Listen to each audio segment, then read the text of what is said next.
Hello student, कक्षा 12th subject biology. आज मैं आप लोगों को दूसरा लेक्चर जो कक्षा फर्स्ट ईयर के स्टूडेंट हैं उनको मैं सजीवों में जो पादप एवं जंतु के मध्य अंतर है उसमें डिफरेंस बताने का प्रयास करूंगी। आइए देखते हैं दोनों में क्या डिफरेंस है। हमारे आसपास पाए जाने वाले जंतु और पादपों में आसानी से भिन्नता देखी जा सकती है, परंतु सूक्ष्म पादपों और जंतुओं में अंतर करना थोड़ा सा कठिन होता है। इसलिए जीव वैज्ञानिकों ने विशेष लक्षणों के आधार पर इन जंतुओं और पादपों को अलग किया है। इसके बाद भी अपवादस्वरूप कुछ ऐसे जीवधारी पाए गए हैं जिनमें जंतु एवं पादप दोनों के लक्षण पाए जाते हैं, जैसे कि युगलीना। युगलीना में कुछ कैरेक्टर जंतु के होते हैं और कुछ कैरेक्टर प्लांट के होते हैं। ये जंतु की तरह गति करता है, लेकिन प्लांट की तरह इसमें भोजन बनाने की क्षमता स्वयं होती है। इसलिए इसमें दोनों के लक्षण विद्यमान होते हैं और ये पादप और जंतु को जोड़ने की कड़ी समझा जाता है। जंतुओं एवं पादपों में अंतर, एक साइड जंतु लिख लेंगे और एक साइड पादप लिख लेंगे। जो जंतुओं का शरीर होता है, जंतुओं के शरीर का संगठन जटिल होता है। जो जंतुओं के शरीर की बनावट होती है वो जटिल होती है।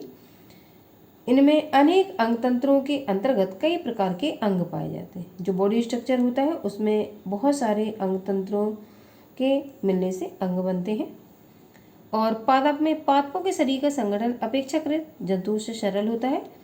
इनमें केवल 4 अंग ही पाए जाते हैं, जिसमें जड़, तना, पत्ती एवं फूल उपस्थित।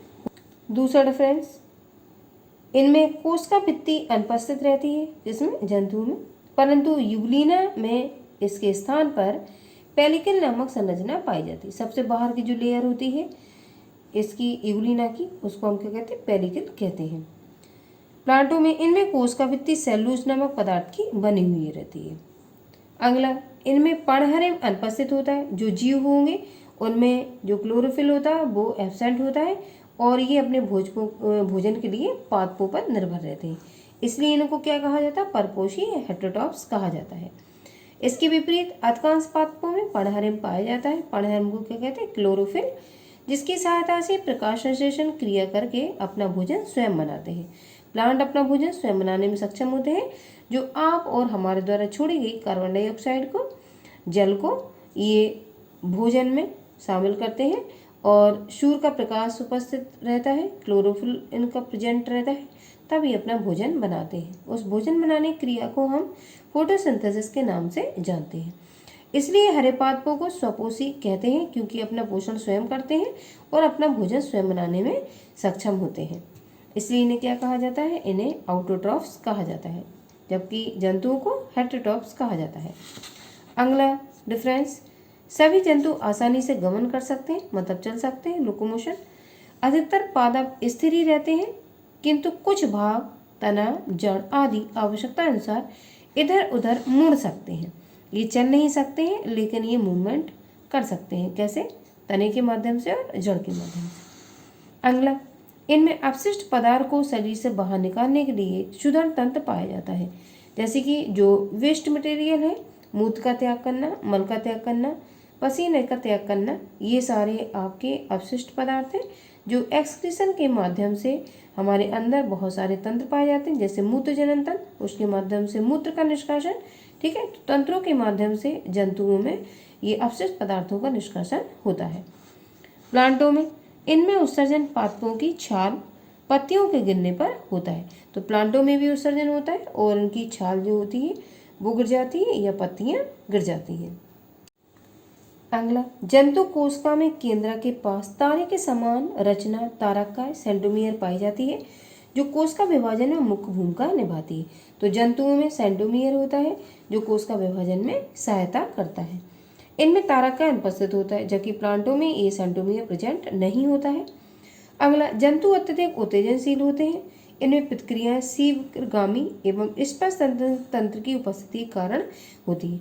तो जंतु अत्यधिक उत्तेजनशील, सेंसिटिव होते हैं और ये प्रतिक्रिया प्रदर्शन कर, जैसे इनको दुख होना, ठीक है, और दर्द का अनुभव होना, ये सारी प्रतिक्रियाएं अपने तंत्रिका तंत्र मतलब मस्तिष्क के माध्यम से व्यक्त कर देते हैं। पादप बहुत कम उत्तेजनशील होते हैं। अगला, इनमें कार्बोहाइड्रेट का संचय ग्लाइकोजन के रूप में होता है, किसमें? जंतुओं में, जबकि प्लांटों में कार्बोहाइड्रेट का संचय मंड स्टार्च के रूप में होता है। अगला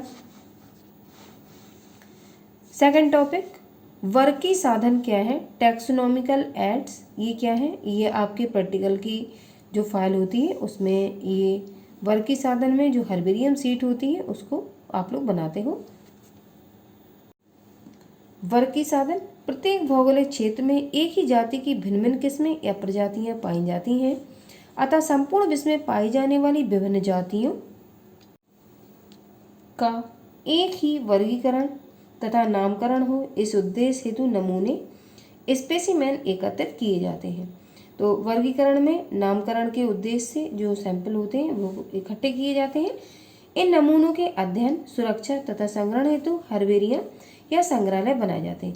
तो जो सैंपल लिए जाते हैं वो अध्ययन में हेल्प करते हैं, इनकी सुरक्षा करना जिम्मेदारी होती है हमारी, और संग्रहण, इनको स्टोर करके हम रखें, तो इसके लिए हर्बेरियम, जो आपके मृत पादप होते हैं उनको हर्बेरियम सीट में सुरक्षित रखा जाता है, और जो जंतु होते हैं उनको संग्रहालय में सुरक्षित रखा जाता है, इनको हम म्यूजियम के नाम से जानते हैं।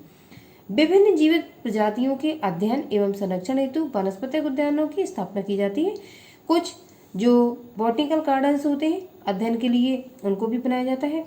ये दोनों मुख्य वर्ग के साधन कहलाते हैं।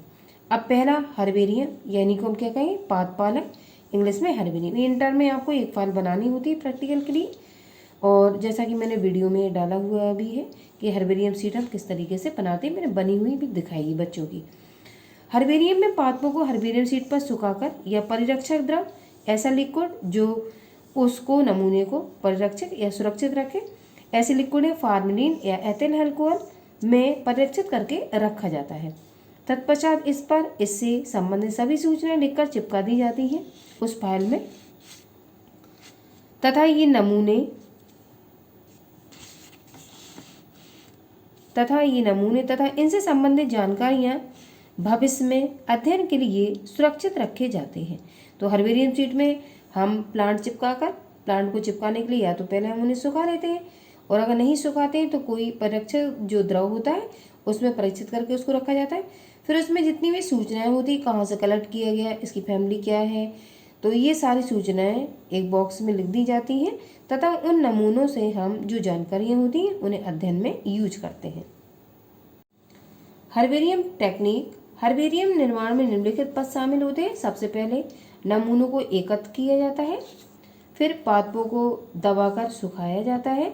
तीसरा, पादप प्रदर्श का हर्बेरियम सीट पर आरोपण, जो पादप प्लांट का सैंपल है उसको हर्बेरियम सीट पर चिपका दिया जाता है। फिर नामांकन, उसमें नामांकन कर दिया जाता है। फिर हर्बेरियम सीट का संग्रह, फिर हर्बेरियम सीट को स्टोर करके रख दिया जाता है। अब हर्बेरियम सीट किस तरीके से बनाई जाती है, इन पॉइंटों को मैं अगले वीडियो में क्लियर करूँगी। आज मैंने जितना पढ़ाया है, ये सेकंड लेक्चर था फर्स्ट ईयर के विद्यार्थियों का। आप लोग नोट्स बनाते हुए अपनी कॉपी पे इसको नोट डाउन करते जाएंगे।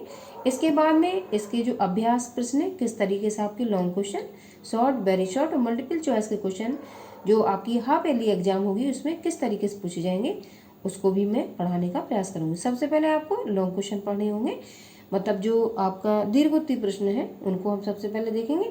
फिर उससे कितने प्रश्न अभी तक आए हुए हैं इस लेसन के पढ़ाने के बाद मैं सारे आपको अभ्यास प्रश्न और विगत परीक्षाओं में जो प्रश्न पूछे गए हैं और जो आपका एग्जाम पेपर किस तरीके से आता है, मैं सारा कुछ आप लोगों को बताऊंगी।